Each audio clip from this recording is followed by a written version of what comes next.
friends. Here's your friendly announcer. I have serious news to pass on to everybody.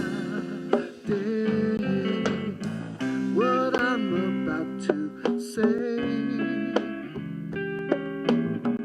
could mean the world's disaster,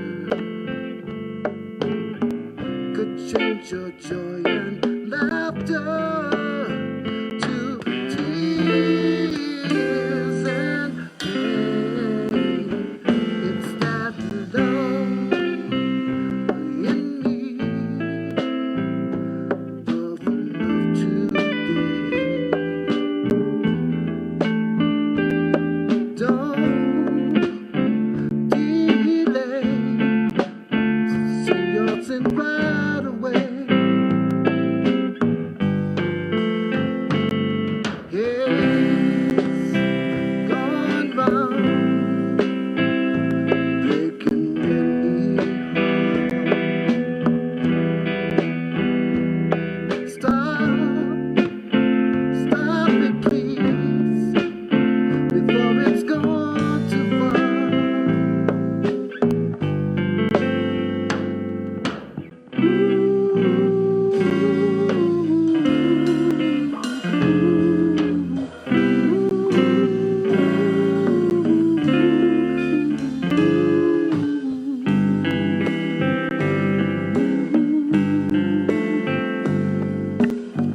The force of evil plans to make you its possession, and it will if we let it destroy everybody. We all must take precautionary measures. If love and peace you treasure, then you'll hear me when I say, whoa, whoa, whoa, that love's in need of love today. Don't delay, sing yours and right away. You know that hate's going round, breaking many hearts.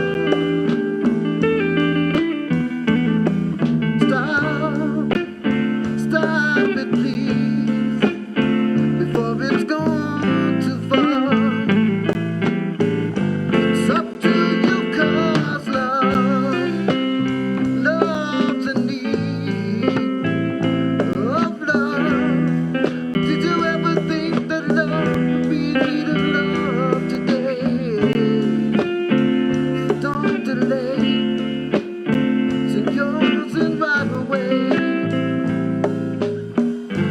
Ooh, yeah.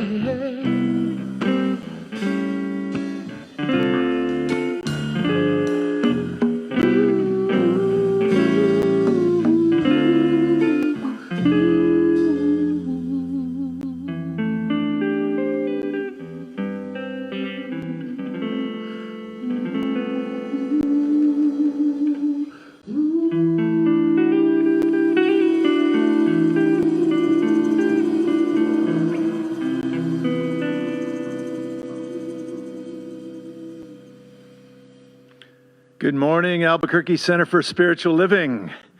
They're back. The Albuquerque Center for Spiritual Living players, the ABQ-CSL players. And they have brought love today, and we needed it. We are enthused and over the moon and enthralled and jazzed that you're taking time out of your Sunday to join us on Facebook Live. There's an energy in this building, thanks to the band today, and evidence of the beginning of reopening and reemergence, and all of that has just got us all on fire here this morning. So I want to take that energy and take it into prayer. I am absolutely 100% positive of the presence of Spirit in this place right now. It is omni-powerful and eminently creative, moving through and as us this morning. And as I settled that knowing, I can feel the power and presence of this community in living rooms and patios all across Albuquerque, and spiraling out to California and Georgia and all the other places that you are. Spirit is. So I know what's about to go down here this morning is the wildly creative expression of that beauty and of that source.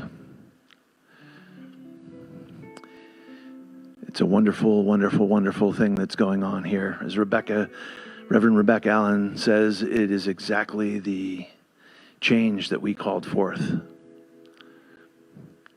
And so it is.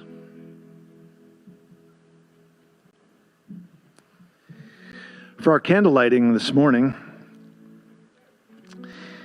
in the Jewish Sabbath practice, it is common to light candles at the beginning of Sabbath.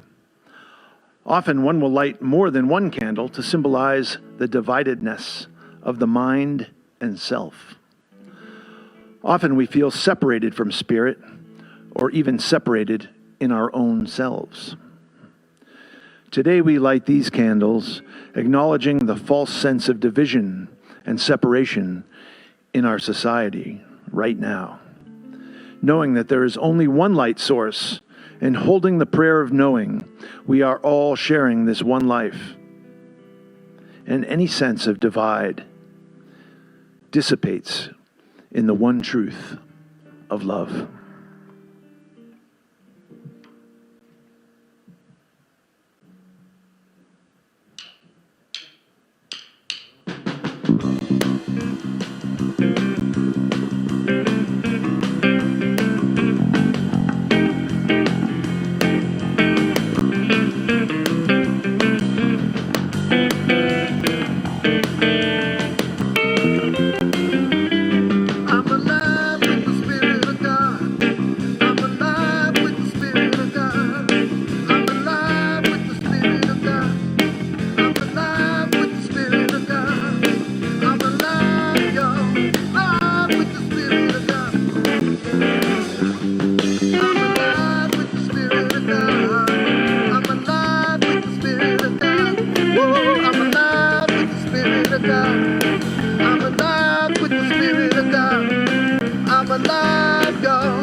Help me out now.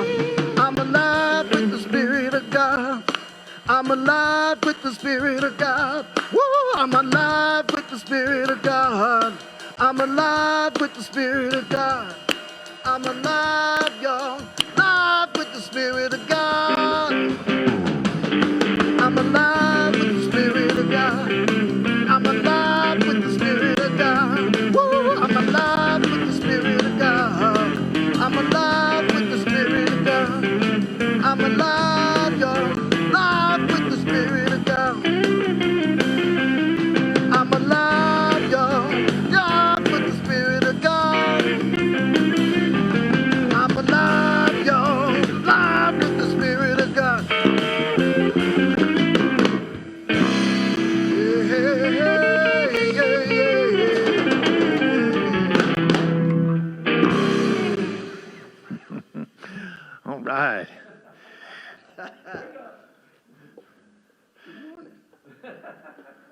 The sacred reading for today is the Havdalah prayer. Light your candle and offer the following prayer for the week. May this be a week of faith. Faith in truth, faith in love, faith in friendship, and faith in you who manifests all things and their opposite. May my labors hasten the perfection of the world, and may my kindness awaken those deadened by despair. May this week arrive with gentleness, good fortune, blessing, success, good health, prosperity, justice, and peace. May it be a week for uplifting the children and honoring the aged. May this be a week of constructive purpose for me, for my loved ones, and for all who dwell upon this good earth. Amen. And as we take that sense and spirit of loving kindness into meditation, I ask you to take a deep breath and shower yourself in that loving kindness.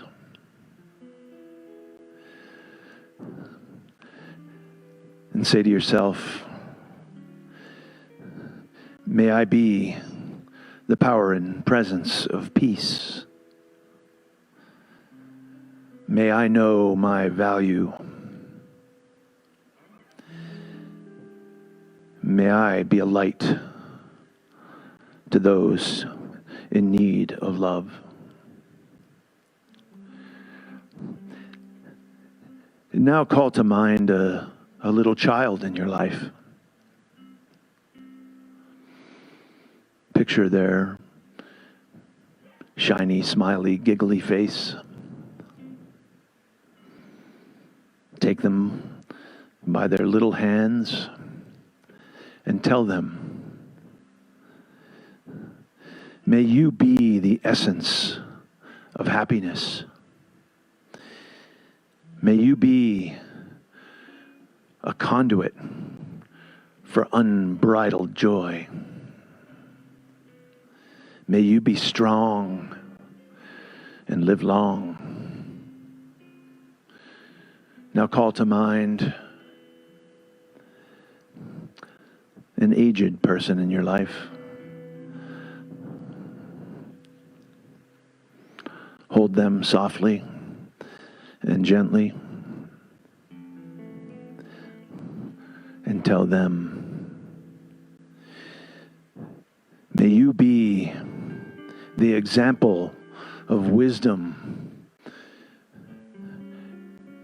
and of assuredness in this time of uncertainty. May you be the connection to the divine. May you live out your days in grace.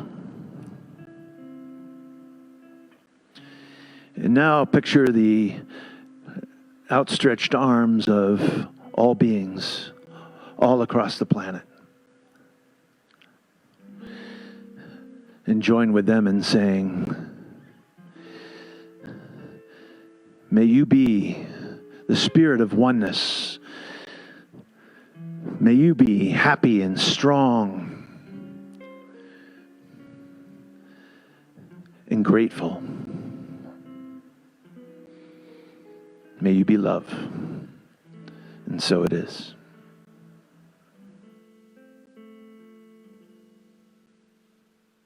May you take these words into the heart of that stillness that you've arrived at now.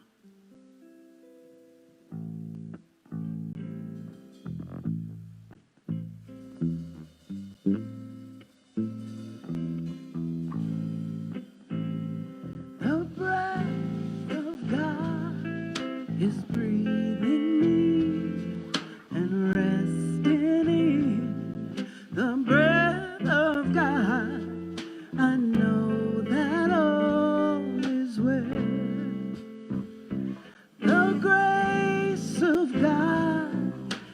gracing me and resting in the grace of God. I know that all is well. The joy of God is joy in me and resting in the joy of God. I know that all is well. The love of God is love in me and resting in the love of God. I know that all is well.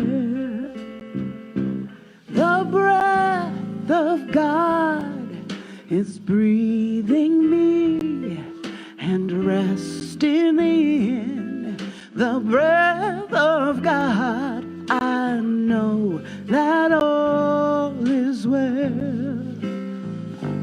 I know that all is well. And I know that all is well.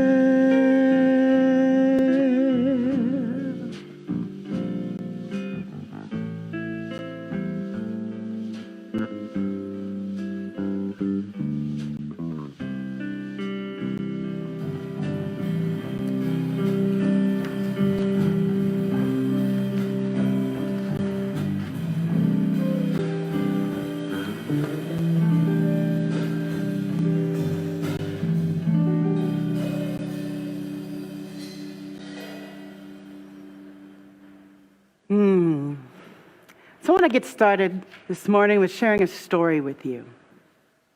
There was a poor old farmer who lived with one horse and his teenage son. And a bunch of neighbors came over one day because the horse ran away. And the neighbors were just heartsick for him and said, "Oh, this is awful." And the farmer said, "Maybe, who knows? It could be good or bad." A few days later, the horse came back with 2 wild horses, and the neighbors came running over and yelling and shouting, "This is amazing, you have 3 horses now." And the old farmer said, "Maybe, I don't know, could be good or bad." The neighbors left, probably now thinking the farmer is a little wacky. And a few days later, the man's son was riding one of the wild horses, and he fell off and he broke his leg. And back come running the neighbors. "Oh no, this is awful. What to do? He won't be able to work the fields. This is a horrible situation." And the old farmer said, "Maybe, I don't know. Could be good or bad." A few days later, the army came around, gathering up all the young men in the village. And they couldn't take the son because he had broken his leg. This, my friends, is a story describing equanimity. Rabbi Shapiro defines equanimity as the capacity to embrace what is as it is without getting bowled over. Ernest Holmes, the founder of Science of Mind, would have called that poise. Our ability to be eyes in the storm.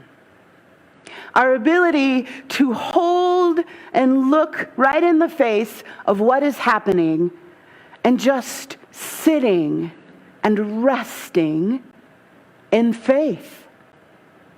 Faith that I don't know what it might mean. I'm not going to judge it, good or bad. I am going to be with it in this place of steadfastness. I don't even need to make meaning out of these circumstances I find myself in. This is poise, is equanimity. It's because when we get wrapped up in judging circumstances, judging behavior, we find ourselves very far away from being able to access grace. Being able to access the wisdom that lives within. Rabbi Shapiro, in the book we're studying right now, The Sacred Art of Practicing Loving Kindness, says, equanimity purifies loving kindness. That ability to be a place of poise, to be the eye of the storm, actually makes loving kindness possible. Because it gives us distance from our freakouts. It gives us the distance from our judgments, from our hatreds, from our opinions, from our prejudices, from our bias, and allows pure loving kindness to actually occur. It allows loving kindness and compassion and right action to occur. Grace is not something we create or we earn. Grace is our nature. Grace is God itself moving in me, through me, in you, as you, through you. We just have to welcome it. We just have to connect with it. And living with grace, living in grace, and allowing grace to flow in our lives requires the practice of equanimity. It requires the letting go of what we think should be, the letting go of busying ourselves to create what we think should be. It is the allowing what is to be, and then allowing the wisdom that lives in us to move us in right action. Rabbi Shapiro also says, knowing from within and living in harmony with that knowing is living gracefully. And I don't know if it is possible to know from within, let alone live in harmony with that knowing, if we're caught up in judgment, in hatred, in divisiveness and separation, if we are spun up in freaking out with all that is going on, if we are caught up in fear and anxiety, we can't access that inner knowing. We can't begin to live from that knowing, which is what brings the world we want to be living in into being, through us, through grace, through the space that equanimity creates, so that we can respond from that harmonious knowing. Rabbi Shapiro also went on to say, equanimity is the capacity to embrace, right? Grace is the harmony of living from within. And Ernest Holmes says, the only guarantee of our divinity is in its expression through our humanity. When we are the presence of poise, when we are the presence of grace, when we are practicing equanimity, Spirit moves freely through us. The divinity that we are becomes our experience. The divinity that we are guides our steps, guides our words, guides our choices. But how do we do that? How do we access that inner wisdom? How do we open ourselves to the spaciousness of equanimity? Well, it's hard. It's hard work. Putting aside judgment, learning to pause before we react, refusing to participate in hatred, And here's the thing about hatred. Many of us as spiritual people, folks who are deeply committed to knowing God and knowing our oneness and feeling our unity with one another, we practice hatred all the time. And we do it by putting ourselves and in our language in the world of us and them, like these candles in our lighting. We practice divisiveness. As soon as we let those words come out of our mouths, that is a form of hatred. That is a form of separation, which is the furthest thing from truth there could be. The furthest thing from love in action there could be.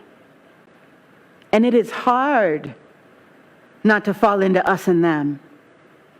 It is hard not to see ourselves as so different from someone else. It is hard not to freak out,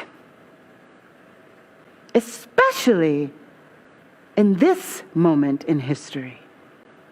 Especially when we are experiencing together the most profound unknown and uncertainty that I believe we have ever faced.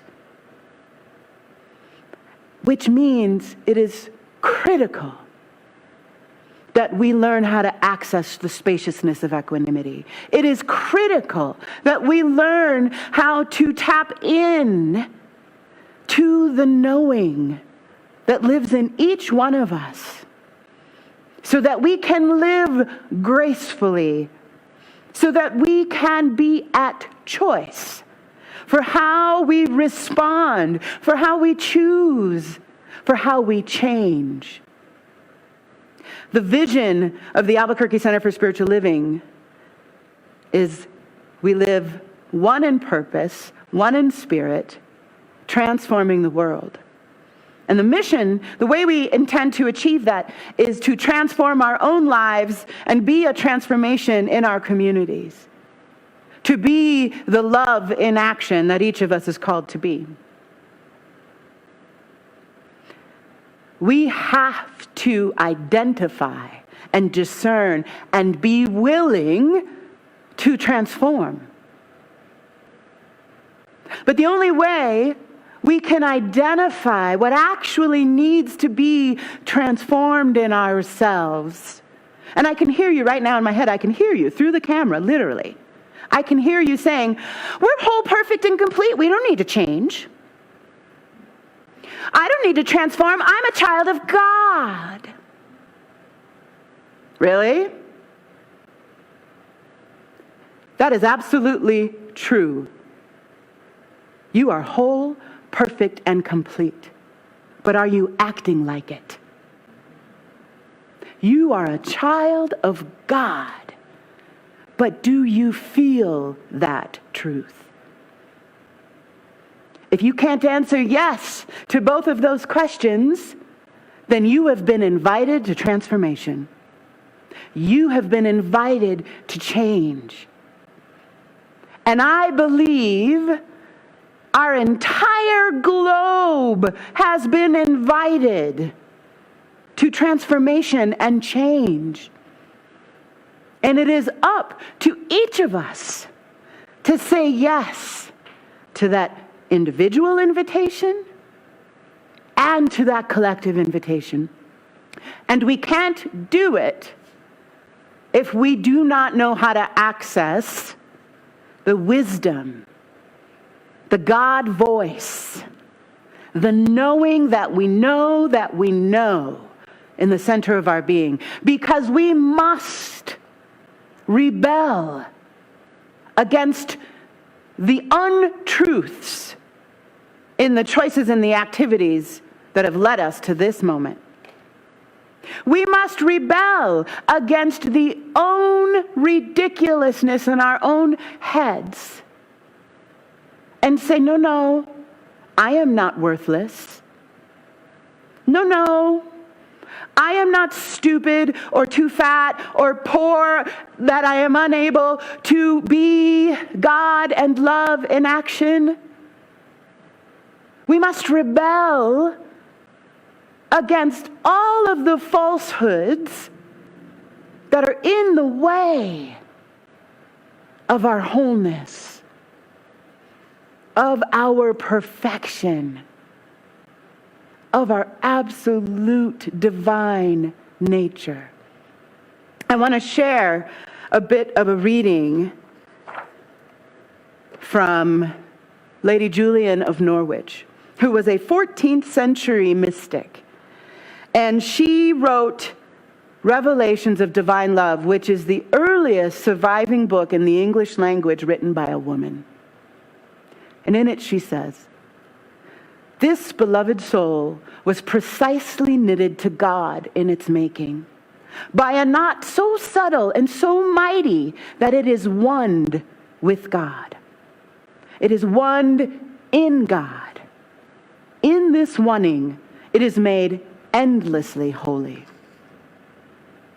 I love that. She wrote that in the 14th century. Long before those of us who think we discovered this great truth of knowing we are one with all that is holy, and we are holy. Julian was writing it down. And I love this idea of oneing, because that is what, when we allow the spaciousness of equanimity and we allow grace to take hold in our lives, we have the experience of oneness. I believe practicing grace and equanimity is the practice of oneing. It is what allows us to know so deeply in our own being, in our felt, fleshy experience, that I am holy, that you are holy and sacred. And we talked recently about we only care for the things we love and find sacred.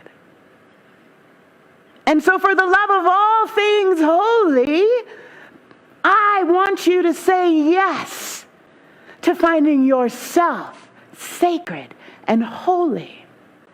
Because when you find yourself sacred and holy, and I find myself sacred and holy, we begin to find each other sacred and holy. We begin to access the truth that is within us so that we can live gracefully, so that we can honor the holy and the sacred in one another, so that we can refuse hatred and separation and divisiveness, so that we can refuse to judge each other based on what we think should be so that we can let go of the crap and the crud that has been in the way for so long and be the truth of who we are, individually and collectively. I listened to a podcast recently with Rev Angel Kyoto Williams, who is one of 2 black female Zen Buddhist ministers ever. And she was talking about the hyper-individualized justice and the hyper-individualized obsession we have in our society, which is what allows us to get into the false ideology, the false thinking, the false belief of us and them. I don't like how you are doing that thing or saying that thing. I don't like what they are doing. I hate what they are doing. Except they isn't sitting in front of you in relationship with you. You cannot hate without a relationship. And so what you might hate, Rev Angel went on to say in this podcast, is I hate that I can't do anything about those injustices. I hate that I feel out of control and I don't know what's going to happen next. I hate how scared I am. I hate my absolute lack of understanding about their choices. But the truth is when I sit down with anyone, whether I include them as a beloved or whether they are complete strangers to me or whether they are people who sit on the entire other side of an issue, when I sit down with someone and allow them to be in relationship with me, there is no hate. There might be sadness. There might even be confusion. There might even be frustration. But there is not hate. So we need to begin to learn how, rather than look at the individual or the individuals, we must look up the river. There's this great metaphor about there's a baby who's floating in a river, and we've got to dive in and get that baby out of the river, right? We've got to directly help and get that baby out of danger. But we can't stop there. We got to go back up the river and find out how the frick did the baby get in the river. We have to look in our culture, in our society, not at the people. We have to look at the beliefs and the systems and the institutions that made it possible for someone to throw a baby in a river. We must step back into that spaciousness of equanimity and begin to look at what has created the kind of society that allows for the level of violence and poverty and disconnectedness that occurs. And the one way I know for sure that you and I can access this spaciousness, can access that inner knowing, is through the practice of the Jewish tradition of Sabbath. In the practice of Sabbath, there is in all of these laws, and Rabbi Shapiro says lore about how to do that. And so we as non-Jewish people are not going to dive into all of the laws and lore around a traditional Sabbath practice, but we can lean on this practice. We can draw on this practice and get the gifts of rest, of spaciousness, of inner connectedness and relationship and felt experience of our divine nature. Rabbi Shapiro says, making time for the Sabbath is an act of countercultural rebellion. You are saying no to the consumerist culture. You are saying no to the very idea that you have to earn a living. Earn a living. And yes, to your own intrinsic worth. I just want to hang there for a moment. I've had conversations this last week, several conversations, about how tired people are feeling and about how overwhelmed some of us are feeling and how heartbroken and scared some of us are feeling. And yet, I'm also having conversations with folks in our community, with some of you, that you are struggling with giving yourself permission to slow down, to pause. You're struggling giving yourself permission to actually accept the invitation of this time and live differently than you lived 2 months ago. To take the nap that your body is begging you for. To say no to the 42 tasks that you normally do on the weekend.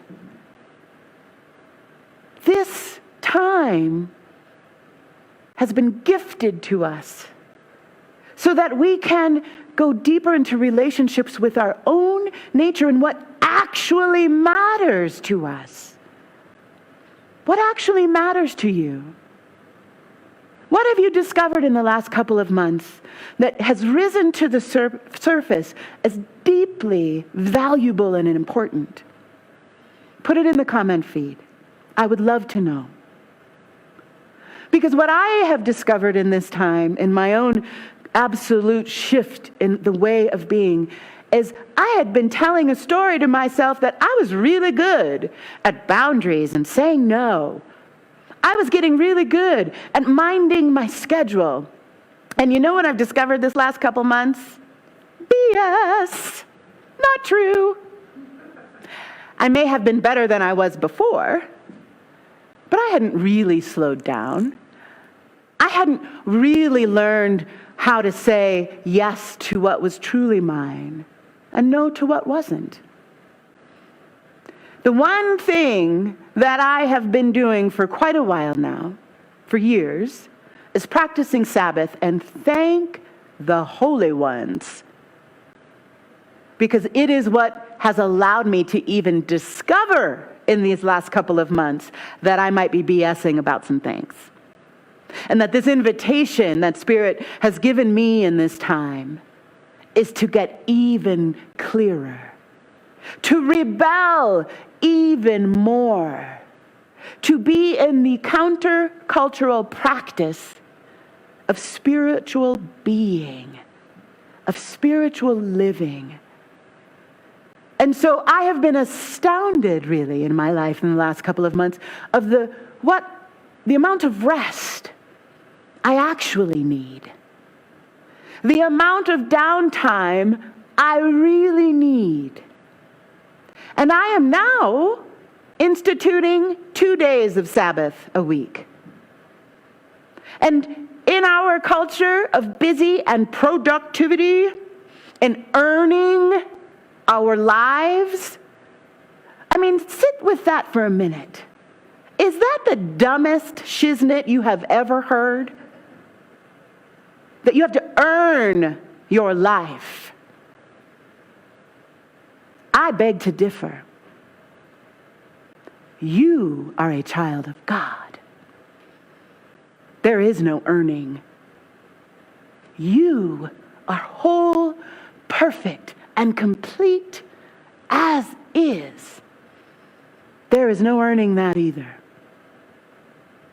And so the practice of Sabbath, the practice of completely letting go of everything we think should be, the complete, absolute nothingness in our plans, and to light a candle acknowledging, I probably walked into this moment feeling divided and separate and judgy, but I'm going to light these candles today to remind myself that there is one light. There's always only been one light. And I'm going to spend the entire day doing nothing but allowing the light that I am to move and have its being as a divine creature. One of the instructions Rabbi Shapiro gives in the Sabbath practice is to make a to-do list for Sabbath. And there should be one word on it: nothing. Nothing. Nothing. Because when we allow for that kind of spaciousness, we allow the truth to rise and guide us. It's one of my favorite things I do every week, is to wake up and know I don't have to do anything. I just get to be. And I want that for you. I want you to have that experience of knowing, as Rabbi Rami says, your intrinsic worth. And it does not have to be earned. It just is. He goes on to say that Sabbath is more than a day of rest. It is a day of grace. It is a day devoted to celebrating what is, rather than frantically trying to create what might be. And one of the ways that I know when I am out of balance in my life, well, there's many ways, right? I get cranky. I get intolerant. I get easily frustrated. I decide that that towel should have been over there and not over there. And I know when that's happening that I have allowed my being and my doing to get out of balance. My doing has suddenly taken center stage, and my beingness has fallen to the wayside. And that is a call for Sabbath. That is a call for pause. That is a call for nothingness, so that I can remember that it is my being that is priceless. It is not my doing.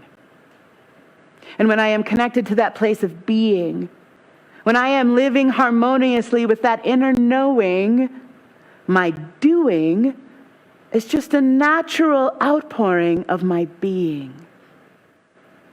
Rabbi Rami goes on to say, the Sabbath is the end of craving. The Sabbath is tossing the bucket of narrow mind into the sea of spacious mind and allowing your original divine nature to put an end to fear, anxiety, and craving. We've been trained to crave more. We have been raised in a society where productivity and consumption is the norm. And spiritual practice, spiritual living, is a rebellious choice because it says no to consumption and craving what I don't have, and oh my God, and they have that and I don't have it. No. Everything you've ever needed is who you are. And when each of us moves more fully into that experience, we recognize that we belong to each other in that truth. And that I have everything I need, and I have so much in my life, I have enough to share.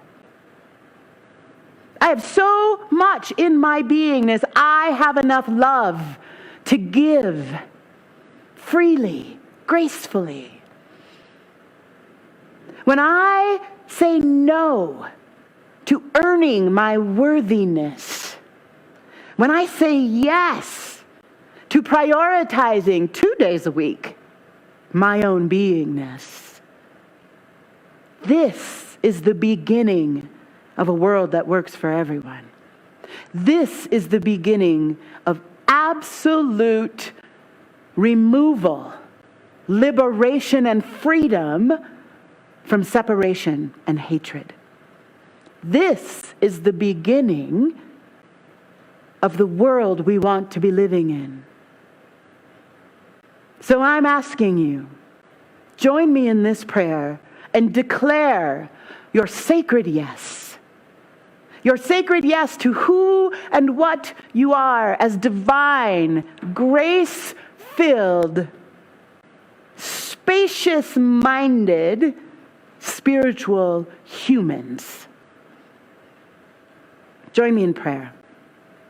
There is only one light, one love, one truth, and it is what we are made of. We have each been knotted in that divine knot with Spirit, and we are made holy as a result.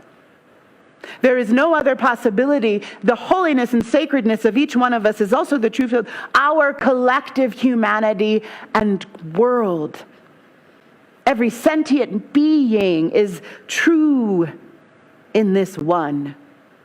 And so I won with you, and you won with me, and we won in this collective wisdom that moves us forward, dismantling systems and structures and beliefs and norms that no longer serve, bringing forward the world that is filled with grace, the world where everyone has all that they need, the world where you and I can sit across from each other in disagreement, and not like one another, but love one another. That is the world that is coming into being right now. And I am so grateful for your holy yes. I am so grateful for your holy being, because we need you. And I know that each of us is unfolding in this invitation right now, making a way forward from that inner knowing, beautifully, gracefully, spaciously, with all the rest we've ever needed. And let it be. And together let's anchor this in prayer. And so it is. All right, I think the band has made their way back, so we're going to get to some music here in a moment. But before we do, I want to tell you how grateful I am to you for allowing this band to continue to be paid for the last 2 months, even when they couldn't be with us. Thank you for being such a place of love and action that each one of these musicians knows that they belong to this center, to this community. And they are so loved. So I invite you to continue that generous way of being and affirm this awesomeness in our abundance affirmation.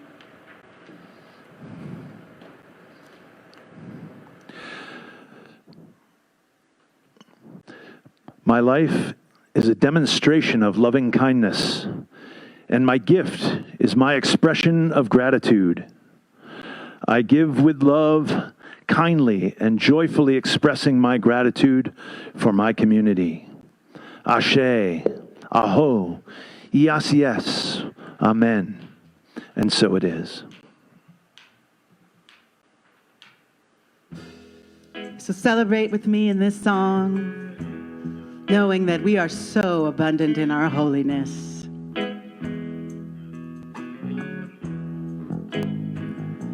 When I was a child each week, on Sunday we would go to church and pay attention to the priest.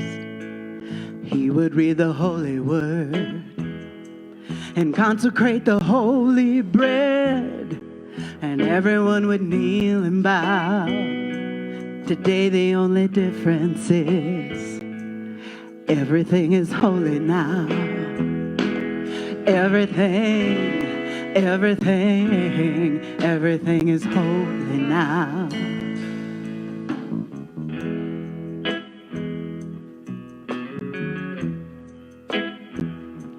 When I was in Sunday school, we would learn about the time Moses split the sea in two, and Jesus made the water wine.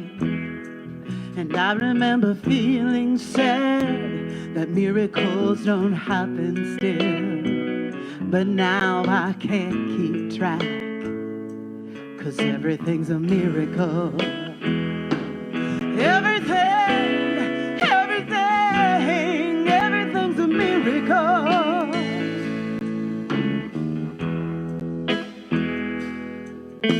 And wine from water is not so small, but an even better magic trick is that anything is here at all.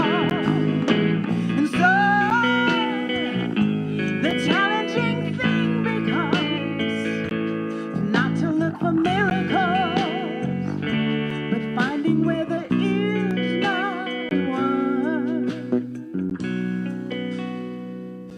When holy water's rare at best, barely wets my fingertips,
sacrament.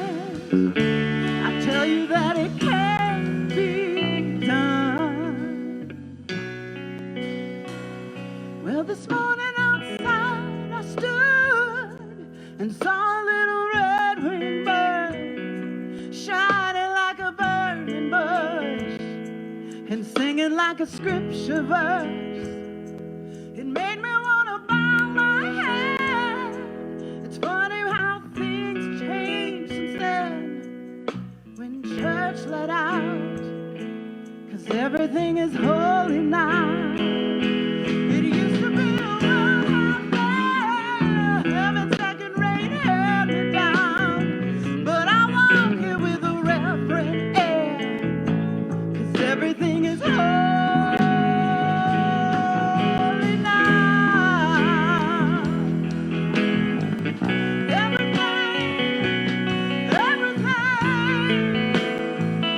Oh, everything is holy now.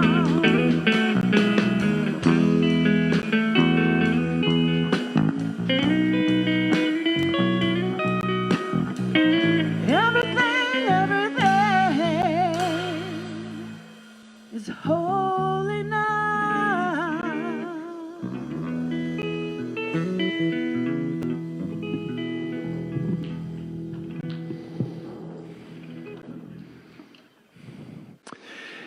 It has occurred to me that Mr. Rogers was I think, the early adopter of the shout out.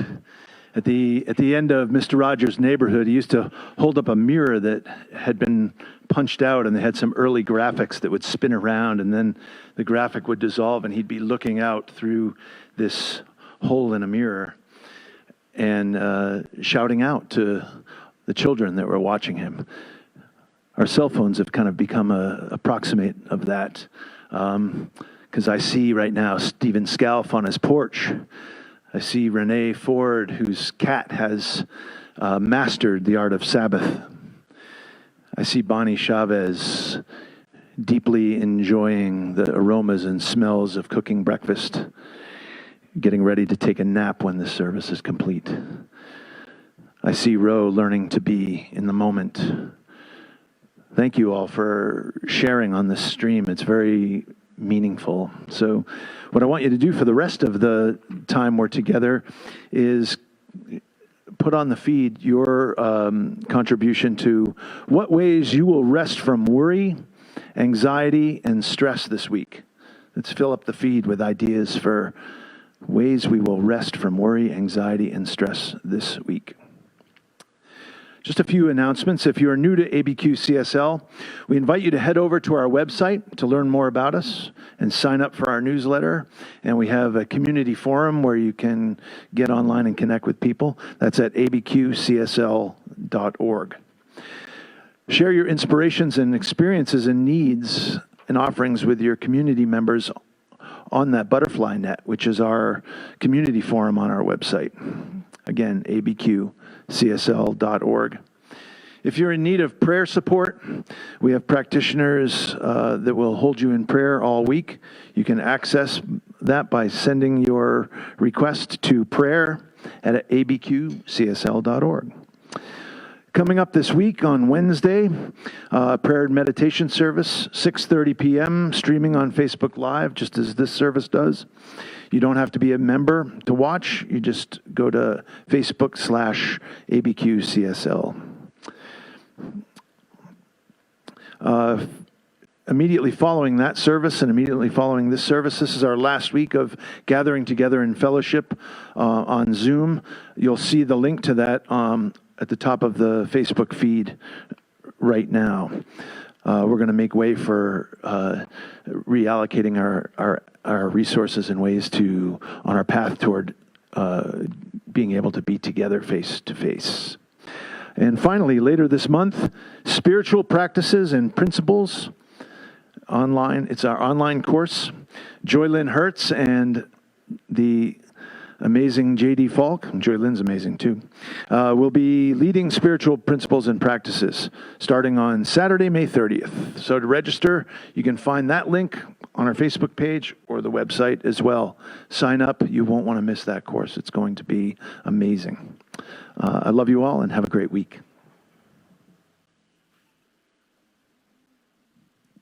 All right, friends. So I'm going to do a shout out to myself. Arlene, I see you love yourself just the way you are and you still choose to grow. Hallelujah.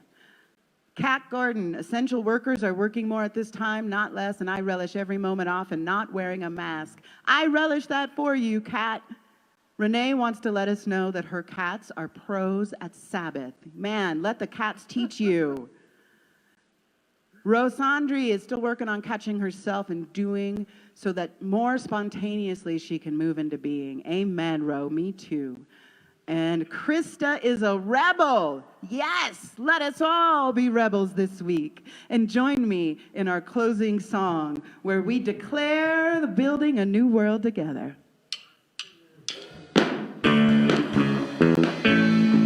Let there be peace. I am a stand for peace. Let there be love. I am a stand for love. Let there be joy.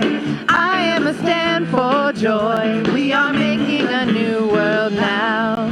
Let there be peace. I am a stand for peace. Let there be love. I am a stand for love. Let there be joy. I am a stand for joy. We are making a new world now. Let there be peace. I am a stand for peace. Let there be love. I am a stand for love. Let there be joy. I am a stand for joy. We are making a new world now. We are making a new world now. We are making a new world now. I love you so much. Blessings.